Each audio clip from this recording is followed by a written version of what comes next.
ஆலயம் ஒரு மனிதனுக்கு மனமகிழ்ச்சியை கொடுக்கிறது. சங்கீதங்களின் புஸ்தகம் 122 சங்கீதம் 1 சங்கீதக்காரன் என்ன சொல்றான் பாருங்க. கர்த்தருடைய ஆலயத்திற்கு போவோம் வாருங்கள் என்று அவர்கள் எனக்கு சொன்னபோது நான் மிகுந்த மகிழ்ச்சியாக இருந்தேன். எப்படி இருந்தானா?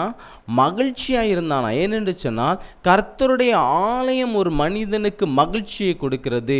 நாம் என்னென்ன காரியங்களில் துன்பப்பட்டாலும் சரி, அவன் தாவீது என்பவன் ஒரு ராஜாவாக இருந்தான்.